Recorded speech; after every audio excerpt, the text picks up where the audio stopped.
Hello मेरे प्यारे बच्चों, कैसे हैं आप लोग। बच्चे, आज इस वीडियो में हम लोग डिस्कस करने वाले हैं क्लास 10 सीबीएसई बोर्ड का 2020 का साइंस का बोर्ड में आया हुआ पेपर का सेक्शन बी। सेक्शन ए हम ऑलरेडी डिस्कस कर चुके हैं, जिसका लिंक ऊपर आई बटन पे या फिर नीचे डिस्क्रिप्शन बॉक्स में दे रखा है। आज हम सेक्शन बी के क्वेश्चंस डिस्कस कर रहे हैं, उसका प्रॉपर तरीके से पूरी एनालिसिस विद सॉल्यूशंस में आपको समझाने वाला हूं। और तो और जितने भी हम क्वेश्चन डिस्कस करेंगे वो अकॉर्डिंग होंगे 2021 के सिलेबस के हिसाब से। जी हाँ, आपको मालूम है बोर्ड ने अपने 2021 में होने वाले एग्जाम्स के लिए सभी सब्जेक्ट्स का सिलेबस लगभग 30% से रिड्यूस किया है, तो वो क्वेश्चंस को हम हटा देने वाले हैं जो 2021 में नहीं आने हैं। इसी से रिलेटेड मैंने कई सारी वीडियोस बनाई हैं जिसमें अलग अलग सब्जेक्ट्स में कौन कौन से टॉपिक्स 2021 के लिए नहीं आने हैं उसका डिस्कशन किया है, जिसका लिंक वीडियोस का लिंक ऊपर आई बटन पे और नीचे डिस्क्रिप्शन बॉक्स में आपको मिल जाएगा। और अगर बच्चे 2021 के आगे के एग्जाम्स दे रहे हैं तो उनके हिसाब से पूरा पेपर का सोल्यूशन भी मैंने बनाए हैं, जिसका लिंक नीचे आपको मिलेगा। फिलहाल बच्चे, स्टार्ट करने से पहले निकाल लीजिए अपना पेन और पेपर मेरे साथ स्टार्ट करने के लिए। और ये क्वेश्चन पेपर अगर आप डाउनलोड करना चाहते हैं, इसका पीडीएफ का लिंक भी नीचे डिस्क्रिप्शन बॉक्स में गिवन है। तो चलिए स्टार्ट करते हैं आज का वीडियो। दोस्तों, मैं हूं Vaibhav Agarwal and welcome to your प्यारा सा चैनल फिजिक्स ब्रो। चलिए स्टार्ट करते हैं, लेकिन स्टार्ट करने से पहले एक बात बता दूं, ये वीडियो और ये पेपर डिस्कस करने का सही तरीका ये है कि यहाँ पे आपके सामने क्वेश्चन आएगा, पॉज करके पहले आप उसे अपने आप करिएगा, उसके बाद वो आपने जो किया है सही है या नहीं वो आंसर देखने के लिए आगे की वीडियो मेरे आंसर देखिएगा। ये नहीं कि डायरेक्ट मूवी की तरह आगे चलता जा रहा है। अगर आप वाकई में कुछ अच्छा गेन करना चाहते हैं इस वीडियो से तो ये चीज़ बहुत ज़रूरी है। चलिए, पहला question, identify the type of each of the following reactions. आपने केमिकल रिएक्शंस में पढ़ा है, टाइप्स ऑफ रिएक्शन होती हैं 5 तरीके की, उसमें से आपको बताना है ये कौन सी रिएक्शन है और फिर इक्वेशन भी लिखनी है। Reaction in which the reaction mixture becomes warm. भैया, किसी भी चीज को आपने रिएक्ट करा वो गर्म हो जाए यानी हीट निकल जाए तो वो किस तरीके की रिएक्शन होती है? जी हाँ, एक्सोथर्मिक रिएक्शन।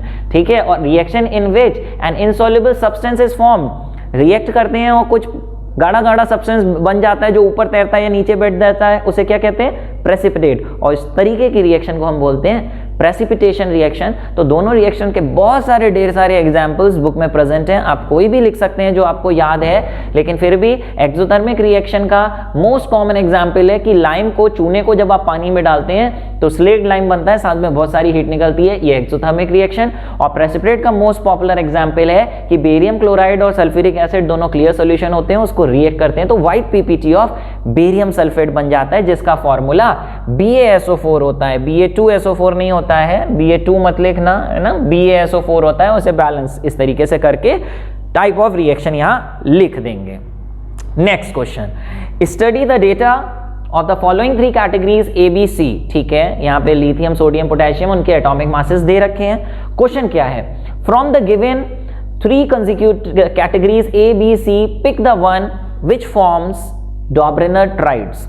डॉब्रेनर ट्राइड्स में आपको मालूम है अगर इंक्रीजिंग ऑर्डर में 3 एलिमेंट्स को लिखा जाए तो पहले और तीसरे एलिमेंट का एटॉमिक मास का एवरेज बीच वाले के बराबर आना चाहिए, जिसके एग्जांपल्स आपको बुक में दे रखे हैं। आपको याद है कि लिथियम, सोडियम और पोटेशियम ही डॉब्रेनर ट्राइड्स बनाते हैं, ये डॉब्रेनर ट्राइड्स नहीं बनाते हैं। और वेरीफाई करने के लिए इन दोनों का एवरेज मास लीजिए 39 और 27 का, तो क्या आएगा? 39 + 27/2, ये हो जाएगा आपका 9 और 7 6, 66/2 = 33। और बीच में 39 और 7 है, सॉरी 39 और 7 है, गलत देख लिया, तो ये हो जाएगा 36/2, जिसका बन जाएगा 23, जो कि बीच वाले का दे रखा है, यानी यही डॉब्रेनर ट्राइड है। तो आपको बता देना है A will be the डॉब्रेनर tried. Why did Mendeleev place elements of category A, B, C in different groups?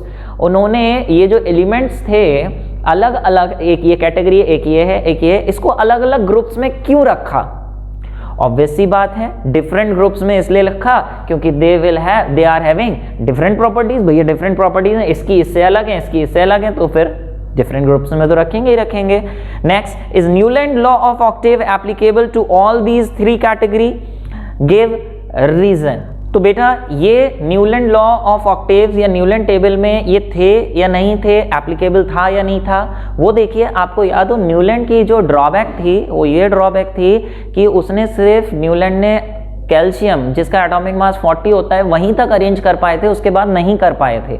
जबकि आप यहाँ पे देखिए, हाँ, आर्सेनिक जिसका मास 74 और गैलियम जिसका मास 69.7 है, 40 से ज़्यादा, वो भी यहाँ है। तो नहीं, ये न्यूलैंड के हिसाब से एप्लीकेबल नहीं है क्योंकि वो सिर्फ 40 एटॉमिक मास तक ही अरेंज कर पाए थे। ये रीज़न लेके आप यहाँ पर लिख देंगे, ठीक है। चलिए 15 और 16 क्वेश्चन हो गए। एक बार फिर से बता दूँ, सेक्शन ए हम ऑलरेडी करा चुके हैं, उसका लिंक ऊपर दे रखा है। अगर आपने अभी तक नहीं करा है तो सेक्शन ए वहां से जाके कर सकते हैं। Complete and balance the following chemical reaction, ठीक है, कंप्लीट कर दीजिए भैया। इसमें क्या है, NaOH जब जिंक के साथ, आपको मालूम है जिंक जो है एक तरीके का एम्फोटेरिक मेटल है जो एसिडिक प्रॉपर्टीज भी शो करता है, बेसिक प्रॉपर्टीज, मतलब जैसे ये जो है NaOH जो है,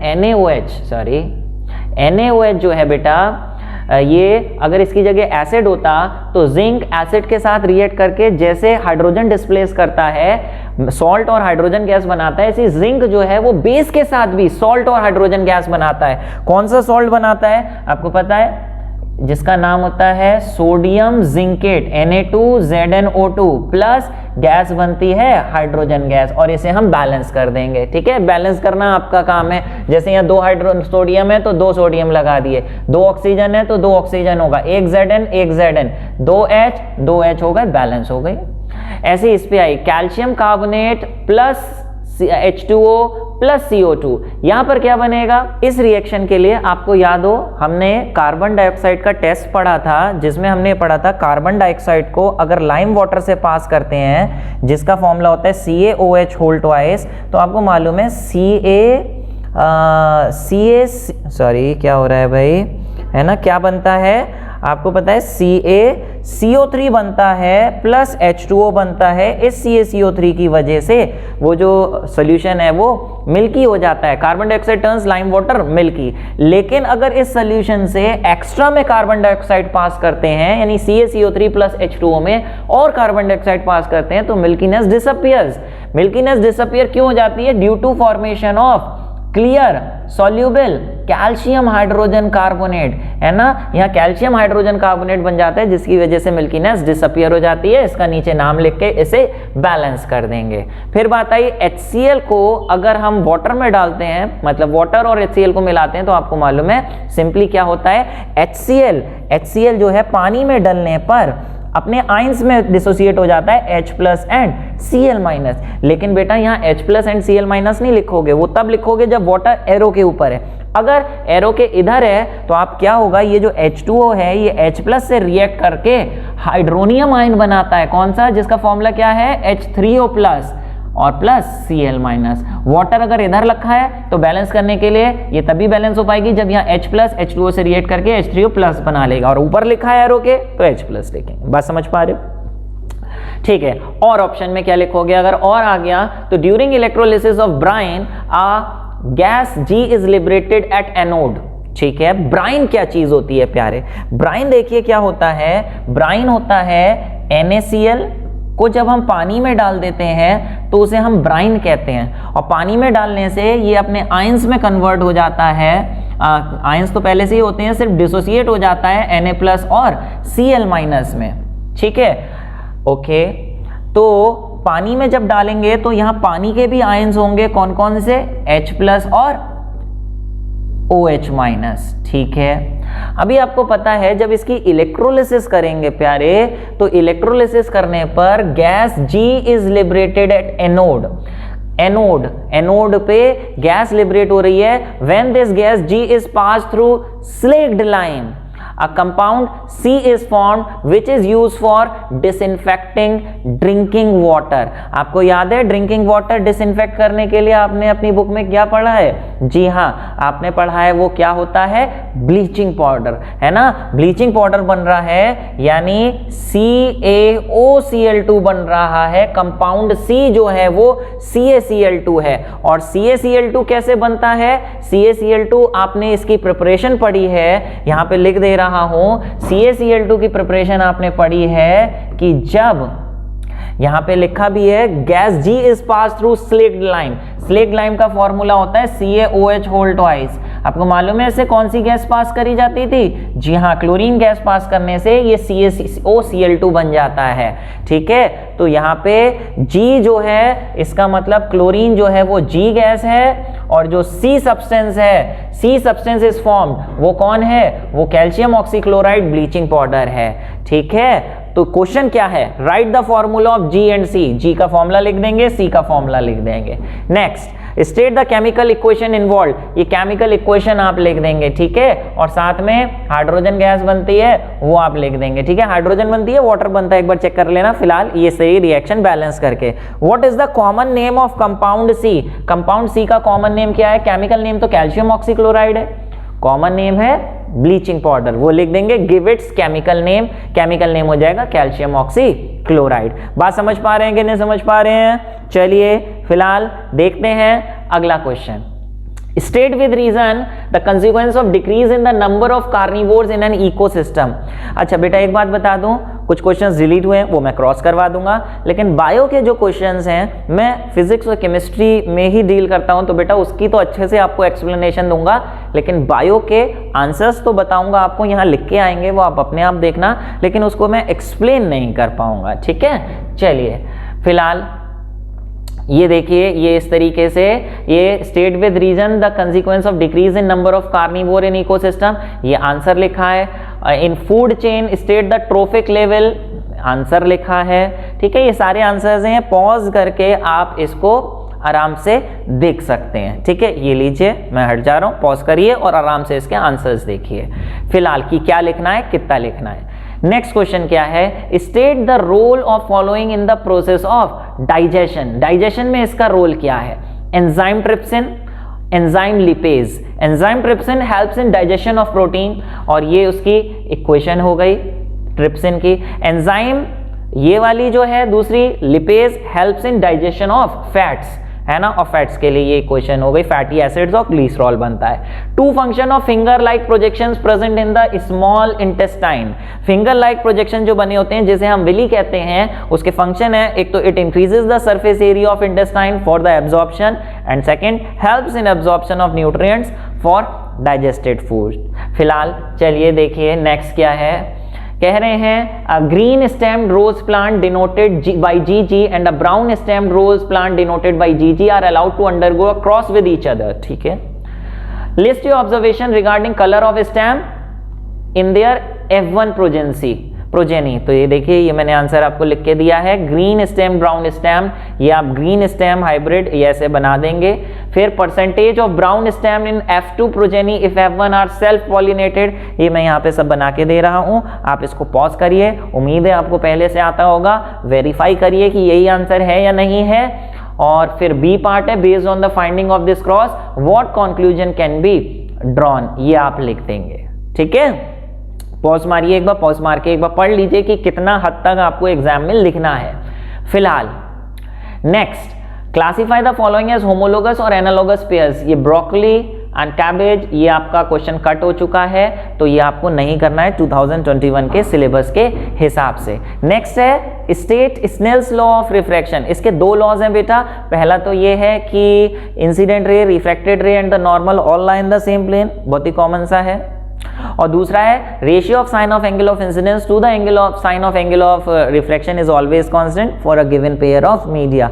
बहुत ही फ्रीक्वेंटली आज क्वेश्चन है, आपने कई बार पहले ही कर रखा होगा। नेक्स्ट क्या है, when a ray of light travelling in air enters obliquely into glass slab, it is observed that light ray emerges parallel to the incident ray but is shifted slightly sideways. Draw a well labeled diagram to illustrate this. ठीक है, ये देखिए, ये इसके answer मैंने ऊपर वाला लिख दिया, हालांकि सिलेबस में नहीं है। ये आपका स्नेल्स लॉ हो गया।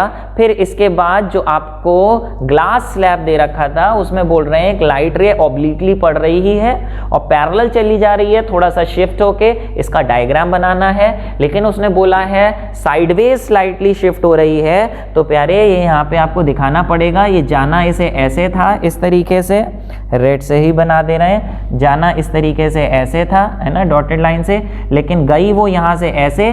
तो इन दोनों के बीच जो परपेंडिकुलर डिस्टेंस होता है इसे क्या बोलते हैं? लेटरल शिफ्ट या फिर लेटरल डिस्प्लेसमेंट। वो भी आप यहाँ पे मार्क कर दीजिएगा। ड्रॉ लेबल्ड रे डायग्राम, ठीक है। सारी लेबल्ड का मतलब आई मेंशन करोगे यहाँ पे, ये एंगल ऑफ इंसिडेंस है, एंगल ऑफ रिफ्रैक्शन है, एंगल ऑफ इमर्जेंस है, और ये आर के बराबर होगा। ये मार्किंग करके पूरा आपको दिखाना है, ठीक है। चलिए फिलहाल next, with the help of labeled ray diagram show the path followed by narrow beam of monochromatic light when it passes through a glass prism।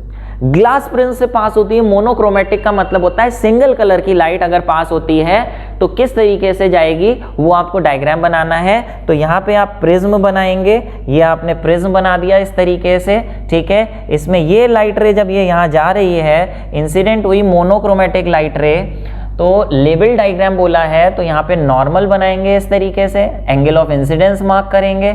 जाना इसे सीधे इस तरीके से था, लेकिन ये एयर से ग्लास में जब जाएगी तो टूवर्ड्स द नॉर्मल बेंट होगी, ये नीचे बेंट हुई इस तरीके से। एरो जरूर बनाइएगा भैया। और फिर यहाँ पे फिर नॉर्मल बनाएंगे तो 90 डिग्री, सरफेस के 90 डिग्री पे नॉर्मल बनाएंगे। तो जाना इसे सीधे था, लेकिन ग्लास से एयर जब जाएगी तो अवे फ्रॉम नॉर्मल की वजह से ये नीचे इस तरीके से चली जाएगी। यहाँ लिखेंगे इंसिडेंट रे, यहाँ रिफ्रैक्टेड रे, ये इमर्जेंट रे, और इंसिडेंट रे को फॉरवर्ड प्रोड्यूस करें, इमर्जेंट रे को बैकवर्ड। तो इसके बीच ये जो एंगल होता है इसे हम कहते हैं एंगल ऑफ डेविएशन। बात समझ पा रहे हो? चलिए next, what would happen if this beam is replaced by a narrow beam of white light. यहाँ पे हमने सिंगल कलर की लाइट ली थी, लेकिन अगर व्हाइट लाइट ले लेते हैं तो क्या होता है?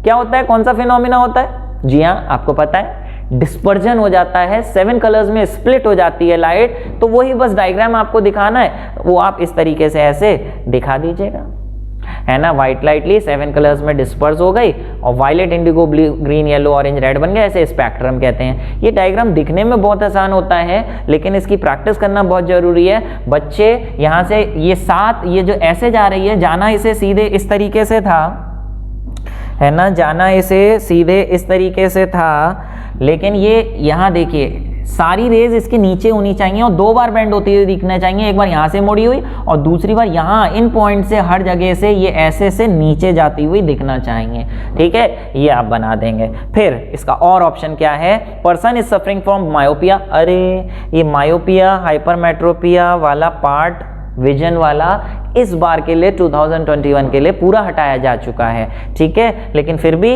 अगर आंसर चाहते हैं तो आंसर अगर पूरा चाहिए तो यहाँ पे ये लिखा हुआ है और इसको पूरा एक्सप्लेन किया है दूसरे वीडियो में, जो नीचे डिस्क्रिप्शन बॉक्स में आपको मिलेगा। फिलहाल give reasons for the following. There is either a convergence or divergence of magnetic field near the ends of current carrying straight solenoid। Current carrying straight solenoid के ईदर साइड पे या तो magnetic field lines आके मिल रही होती हैं, उसके अंदर घुस रही होती हैं, या वहां से निकल के दूर दूर डाइवर्ज हो रही होती हैं। कह रहे हैं इसका रीजन बताइए। तो रीजन क्या लिखोगे? Magnetic field lines near the ends of a current straight solenoid is not uniform. क्या होता है? जो मैग्नेटिक फील्ड होती है सोलेनॉइड के अंदर इस तरीके से, ये सोलेनॉइड है, ये सोलेनॉइड है, ठीक है। इसके अंदर जो मैग्नेटिक फील्ड होती है वो अंदर तो यूनिफॉर्म होती है, ठीक है, अंदर तो लाइंस स्ट्रेट होती हैं इस तरीके से, लेकिन बाहर की तरफ ये फैल जाती हैं इस तरीके से, बाहर यूनिफॉर्म नहीं होती, है ना। तो यही आपको लिखना है। इसी वजह से एक तरफ दूसरी तरफ डाइवर्जेंस और कन्वर्जेंस होता है, क्योंकि मैग्नेटिक फील्ड यूनिफॉर्म नहीं होती है एंड्स पर, अंदर होती है, जिसकी वजह से वो पैरेलल होती हैं। The current carrying solenoid when suspended freely rest along a particular direction। इस सोलेनॉइड को अगर ऐसे लटका दें तो पर्टिकुलर डायरेक्शन में आके अपने आप को रोक लेती है। किस डायरेक्शन में? along geographical north south। मतलब सोलेनॉइड का नॉर्थ अर्थ के नॉर्थ की तरफ पॉइंट करता है और सोलेनॉइड का साउथ अर्थ के साउथ की तरफ पॉइंट करता है। क्वेश्चन में पूछा है रीजन। रीजन क्या लिखोगे आप? रीजन लिखोगे because current carrying solenoid behaves like a magnet. वो मैग्नेट की तरह बिहेव करती है। Current carrying behaves like a bar magnet and we know that freely suspended bar magnet aligns itself in north south direction, geographical north south direction. So इसी वजह से solenoid भी align कर लेती है। Next, burn out fuse should be replaced by another fuse of identical rating. Fuse किस लिए use होते हैं? फ्यूज किसी भी सर्किट में लगाए जाते हैं किस लिए बताइए? जी हाँ, to limit the amount of current in a circuit. हम चाहते हैं कि एक एलईडी टीवी लेके आया आप 2 लाख रुपए का, किसी भी फॉल्ट की वजह से उसमें हम चाहेंगे जैसे फॉर एग्जांपल 5 एम्पियर से ज़्यादा करंट ना जाए, तो उसके रास्ते में हम करंट के रास्ते में एक 5 एम्पियर का फ्यूज लगा देंगे। अब करंट जैसे ही 5 एम्पियर से ज़्यादा होगा फ्यूज ब्लो ऑफ हो जाएगा और करंट अंदर जा ही नहीं पाएगा, बच जाएगा डैमेज होने से। लेकिन कह रहे हैं अगर लो रेटिंग का लगा दें, 5 एम्पियर की बजाय 2 एम्पियर का लगा दिया तो क्या होगा? should be replaced, burnout fuse should be replaced by another fuse of identical rating। Identical rating का लगना चाहिए, अगर वो ब्लो ऑफ हो रहा है तो 5 एम्पियर का लगना चाहिए, ज्यादा का भी नहीं कम का भी नहीं। अगर ज्यादा का लगा देंगे रेटिंग का तो जानिए क्या होगा, 5 एम्पियर की बजाय अगर 8 एम्पियर का लगा दिया आपने फ्यूज, अब क्या होगा, करंट उसमें 8 एम्पियर तक भी चला जाएगा तब भी वो फ्यूज नहीं होगा, 8 एम्पियर से ज्यादा होगा तभी वो फ्यूज होगा। अब टीवी को चाहिए था 5 एम्पियर और वहां जा रहा है 6 एम्पियर 7 एम्पियर, तो टीवी फूक जाएगा नहीं फूक जाएगा? यही आपको लिखना है क्या, कि if we replace burned out fuse of larger rating then fuse wire will not melt, the current continuously flows through the circuit due to which fuse fails to serve its purpose. And if fuse अगर lower rating का लेंगे, 2 ampere rating का ले लिया, तो क्या होगा, TV को चाहिए था 5 एम्पियर रेटिंग, अब वो 5 एम्पियर जाने की कोशिश कर रहा है, 3 एम्पियर गया, 4 एम्पियर, जैसे ही 2 एम्पियर से ज्यादा गया वैसे ही फ्यूज ब्लो ऑफ हो जाएगा, करंट जा ही नहीं पाएगा, टीवी चल ही नहीं पाएगा। तो कम रेटिंग का लोगे तो टीवी में करंट नहीं पहुंच पाएगा जितना चाहिए, टीवी चल ही नहीं पाएगा। ज्यादा रेटिंग का लोगे तो टीवी फूक जाएगा क्योंकि एक्स्ट्रा करंट चला जाएगा। ठीक है, तो ये आप सही से पढ़िएगा और इसे देख के समझ के आगे बढ़िए। Next, compare the soaps and detergents. आपका कार्बन एंड इट्स कंपाउंड वाला पार्ट है वो पूरा का पूरा काटा जा चुका है, तो ए भी काट दीजिए, बी भी काट दीजिए, डी भी काट दीजिए, एल्डिहाइड आपके हट चुके हैं। लेकिन स्ट्रक्चर ऑफ साइक्लोहेक्सेन प्यारे कर लेना। साइक्लोहेक्सेन क्या होती है, आप देखिए, साइक्लोहेक्सेन में हेक्स है यानी 6 कार्बन, वो भी साइकिल में लगा दीजिए, 1 2 3 4 5 6 है ना, और सब में हाइड्रोजन पूरे कर दीजिए। इस पे कितने होंगे, 2 तो बॉन्ड इधर से हो गई, 2 इस पे लगे होंगे, 2 इस पे, 2 इस पे, 2 इस पे, 2 इस पे, ये बन गई आपकी साइक्लोहेक्सेन। इसका स्ट्रक्चर ऐसे बना देना। चलिए नेक्स्ट, ये तो हट ही गया इसका आंसर, अरे ये बना हुआ था, ठीक है। चलिए इसका आंसर भी लिखे हुए हैं जो कटे हुए हैं, लेकिन अभी हम बढ़ते हैं आगे। सोप्स का भी लिखा हुआ है, चलिए फिलहाल नेक्स्ट क्वेश्चन। कह रहे हैं a metal M is stored under kerosene. अरे याद आया, कौन सा मेटल रखा जाता है केरोसिन के अंदर? हाँ, 2 होते हैं, सोडियम और पोटेशियम। ठीक है, it vigorously reacts, catches fire and a small piece of this metal is kept open in air. ठीक है, dissolution of this metal in water, हवा में रखेंगे तो भी आग पकड़ लेता है, पानी में डालेंगे तो भी आग पकड़ ले, रिएक्ट कर जाता है पानी से। Catch fire, solution so form blue, red litmus blue, बिल्कुल सही प्यारे। देखिए सोडियम है, सोडियम को अगर हम पानी से रिएक्ट करें है ना, तो बनता है NaOH, जो कि कैसा है, बेसिक सब्सटेंस है। और बेसिक सब्सटेंस क्या करता है, रेड लिटमस को ब्लू कर देता है ना, वही यहाँ पे लिखा है, रेड लिटमस ब्लू हो गया। तो कह रहे हैं नेम द मेटल M, लिख देना। आप क्या लिख दोगे, Na मत लिखिए ना, नाम पूछा है तो भैया नाम लिखोगे, ब्रैकेट में चाहे Na लिख दो लेकिन पूरा नाम तो होना ही चाहिए। सोडियम, पोटेशियम भी लिख सकते हो आप। Write the formula of compound when this metal is expose to air. बेटा एयर में अगर वो ऑक्सीजन से रिएक्ट करता है तो क्या बनता है, सोडियम ऑक्साइड। और एयर में अगर वो वाटर से रिएक्ट करता है तो क्या बनता है, NaOH प्लस H2 भी बनता है, हाइड्रोजन गैस बनती है, यही एक्सप्लोजिव होती है, इसी में आग लग जाती है गर्मी की वजह से, जिसकी वजह से वो जलने लगता है। ठीक है, ठीक है, ओके। फिर बोल रहे हैं तो आप वो वाली रिएक्शन लिखे आना, एयर वाले में मॉइस्चर से रिएक्ट करके। ठीक है, Why is M stored in kerosene? Obviously ना वो हवा में रखा जा सकता है ना पानी में, दोनों से रिएक्ट कर जाएगा हवा पानी से, इसलिए उसे केरोसिन के अंदर स्टोर्ड रखते हैं। Next, if oxide of this metal is treated with HCl, ये लीजिए इसकी ऑक्साइड Na2O की अगर HCl के साथ रिएक्ट करें तो क्या बनेगा भैया, ये बेसिक है, ये एसिड है, बेस और एसिड मिलके क्या बनाते हैं, सॉल्ट एंड वाटर। तो लीजिए वाटर बना दीजिए H2O और सॉल्ट कौन सा बनेगा, Na और Cl वाला बन जाएगा NaCl।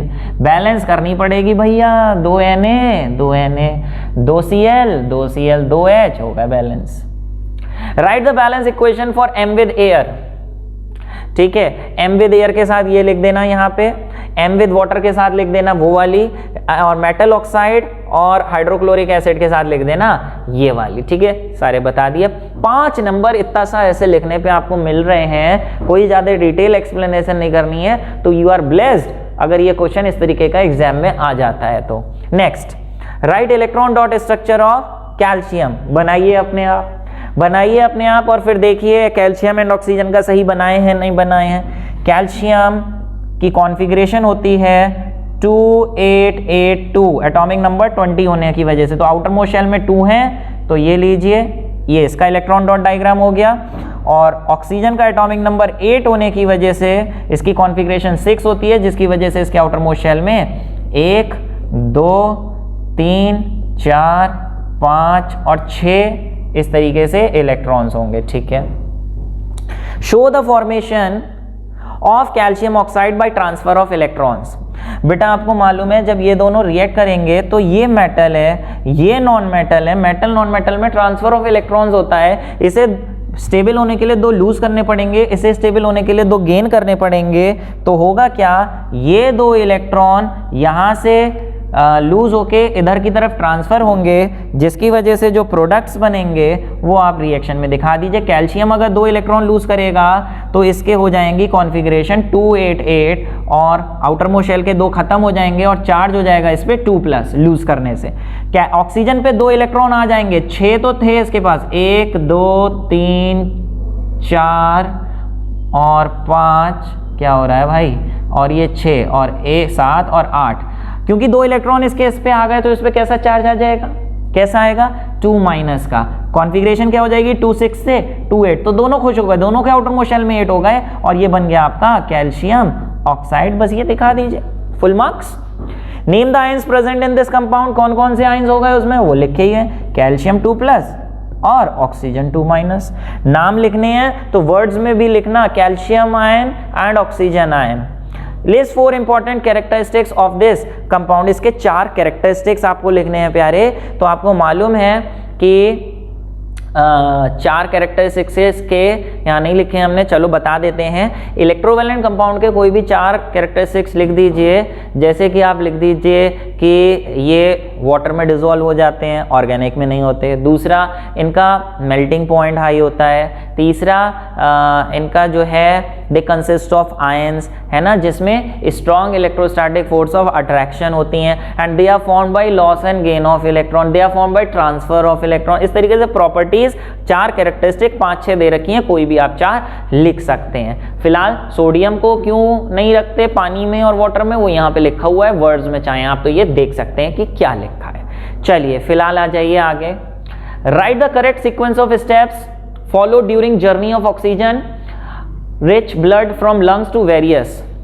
हार्ट में मतलब जो ऑक्सीजन मिलती है, ऑक्सीजन से हार्ट जो है बाकी सारे पार्ट्स में ऑक्सीजन भेजता है थ्रू ब्लड, जिसे हम ऑक्सीजनेटेड ब्लड कहते हैं। तो उसका पूरा करेक्ट सीक्वेंस आपको बताना है। तो ये आप यहाँ से देखिए, लंग्स है, लंग्स से ऑक्सीजनेटेड ब्लड में, हार्ट से फिर हेड में, हेड से फिर ये लीवर, लीवर से फिर हार्ट, और ये सब यहाँ दे रखा है, स्टमक में गया, इंटेस्टाइन में गया, ये सब मिलके लीवर में गए हैं, किडनी से मिलके इस तरीके से ये वापस से हार्ट में गया। ठीक है, हार्ट से इधर इधर इधर इधर और वापस इधर, ये पूरा आपको डायग्राम बनाना है। चलिए, what happens when the system of blood vessels develop a leak?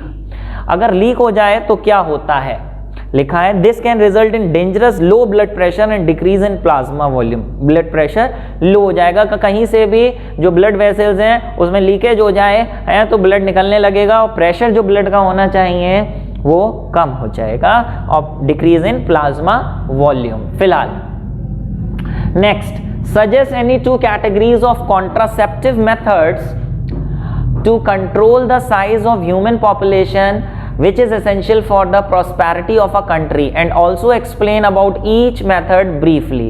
ठीक है, ये यहाँ पे लिखा है, दो मेथड्स हैं, एक केमिकल मेथड, एक बैरियर मेथड, दोनों को एक्सप्लेन कर रखा है। बायो का है बेटा, एक बार पॉज मार के इसको पूरा पढ़ लीजिए कि किस तरीके से करना है। Various hormonal preparations comes in the form of tablets और pills commonly called as contraceptive pills. These hormones prevent the release of egg from the ovary, पहला तरीका।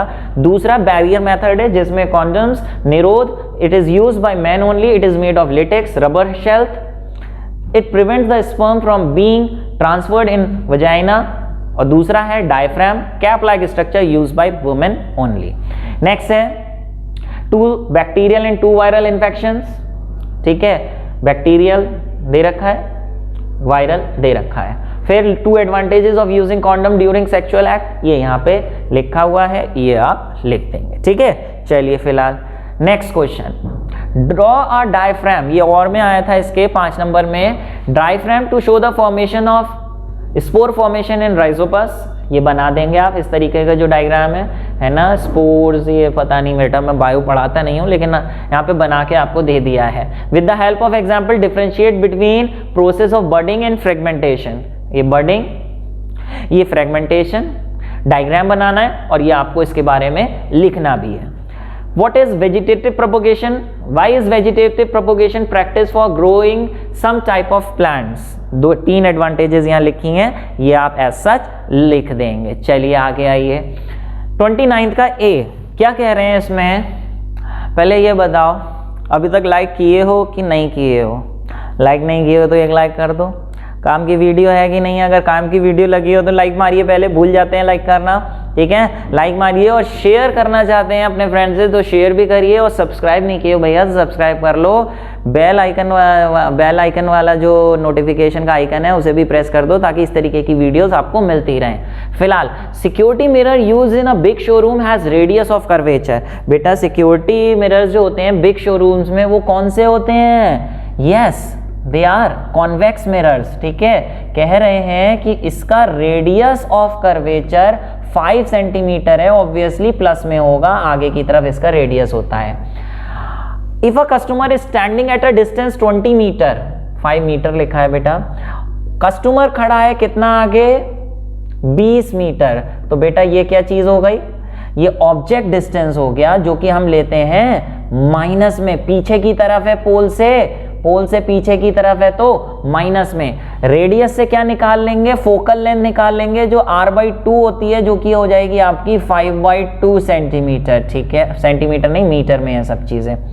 अच्छा, find the position, nature and size of image. Position of image यानी v पूछ रहे हैं, ठीक है। साइज ऑफ इमेज यानी h2 पूछ रहे हैं, एंड बस, एंड नेचर ऑफ इमेज। तो प्यारे आप ये देखिए, आपका standing at a distance, find सबसे पहले हम v निकालते हैं। भाई u और f दे रखा है, उससे v निकाल लो। 1/f is equal to 1/v plus 1/u mirrors के लिए होता है, तो 1/5/2 है तो ये उल्टा लिख दे रहा हूँ, 2/5 हो जाएगा। 1/v प्लस 1/ यहाँ पे -20 करेंगे तो ये माइनस बन जाएगा, और इधर आके प्लस हो जाएगा, तो 2/5 plus 1/20 is equal to 1/v, यानी एलसीएम ले लिया 20, 4 जा 1 जा।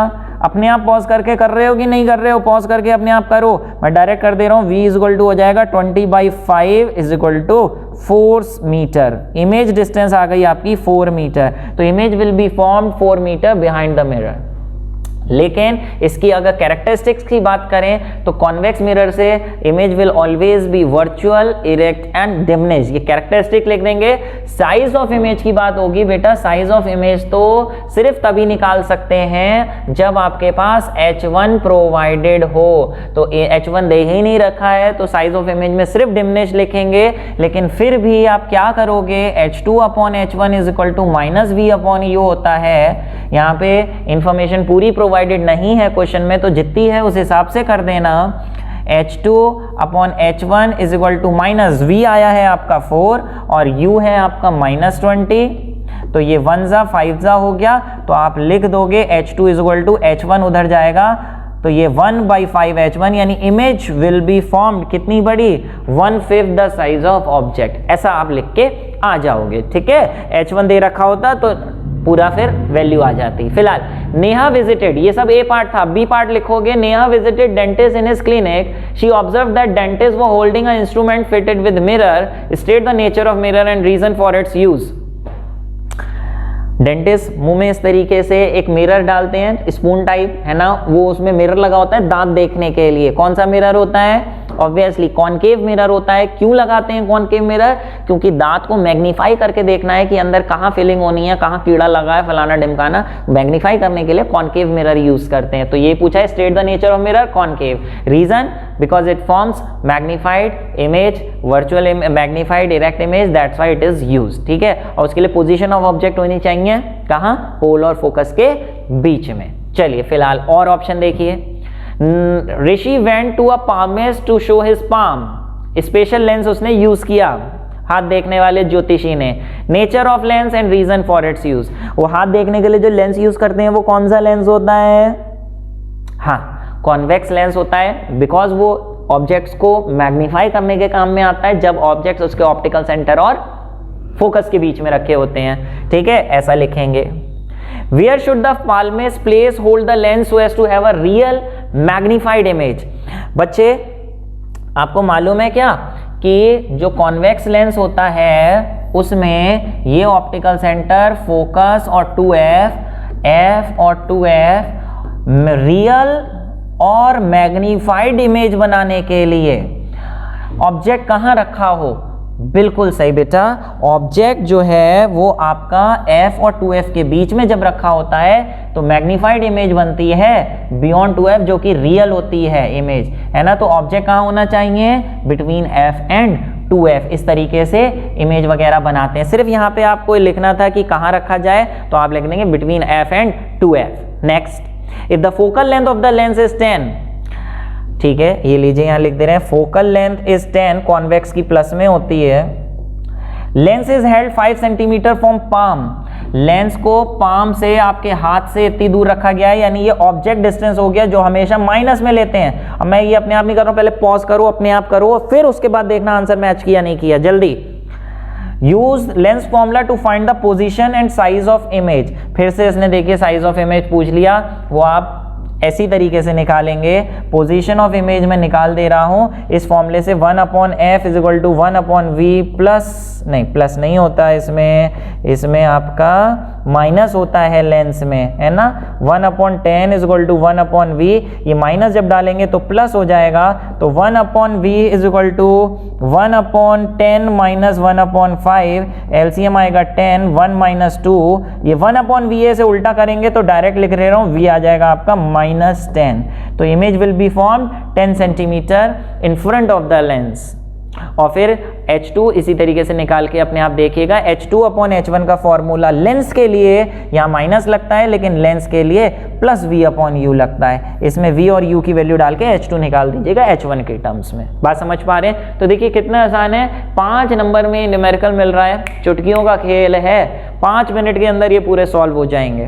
तो ये बताइए कि अगर इस तरीके से क्वेश्चन आ जाएं तो आप कर पाएंगे या नहीं कर पाएंगे? इज इट टफ या इज इट रियली इजी? अगर प्रैक्टिस करिए, मुझे कमेंट बॉक्स में टाइप करके बताइए कि किस तरीके के ये क्वेश्चंस हैं अगर बोर्ड में आते हैं तो। चलिए फिलहाल देखते हैं अगला क्वेश्चन। इलेक्ट्रिसिटी पे आ गया है, कह रहे हैं अपने आप पॉज करिए, न्यूमेरिकल है 5 नंबर में, अगर न्यूमेरिकल आता है इससे अच्छी कोई बात नहीं होती, बहुत जल्दी सॉल्व होता है, पूरे नंबर मिलते हैं, थ्योरी भी नहीं लिखनी होती। Electric bulb is rated 200 what, ठीक है भैया 200 वॉट, ये क्या चीज हो गई आपकी? हो गई ये पार, ठीक है ओके। 200 वोल्ट लिखा है, सॉरी 200 वोल्ट लिखा है, सही करिए इसे, ठीक है 200 वोल्ट है। वोल्ट किसकी यूनिट होती है? V की, 200 वोल्ट। और 100 वॉट ये क्या चीज हो गई? वॉट यूनिट होती है पार की, अब सही हो गया। What is its resistance? तो प्यारे इन तीनों के बीच कोई फॉर्मूला होता है? जी हाँ, क्या फॉर्मूला होता है? P is equal to V square, sorry capital V²/R, तो यहाँ पे R का फॉर्मूला हो जाएगा V²/P, यानी 200 का स्क्वायर अपॉन 100 है ना। तो ये सिंपली हो गया 4 1 2 3 4 अपॉन 100, तो सिंपली 2 0 से 2 0, आंसर हो गया 400। और यूनिट क्या होगी रेजिस्टेंस की? जी हाँ, क्या होगी? ओम। चलिए ये क्या आ गया? ओके, ए पार्ट जरूर डाल देना, नंबर नहीं डालोगे मार्क्स नहीं मिलेंगे। Calculate the energy consumed by 3 such bulbs if they glow for 10 hours in the month of November. भैया एनर्जी निकालनी है, एनर्जी का फॉर्मूला, जब भी डोमेस्टिक इलेक्ट्रिसिटी की एनर्जी निकालोगे तो यही लगाओगे, पीटी, है ना। पावर कितनी है? 100। लेकिन बेटा जब भी इस फॉर्मूले में लगाओगे तो commercial unit of electric energy kilowatt hour होती है, तो पावर को किलोवाट में करोगे तो पावर को 100 नहीं लिखोगे, 100 अपॉन 1000 करोगे तो ये किलोवाट में हो गई।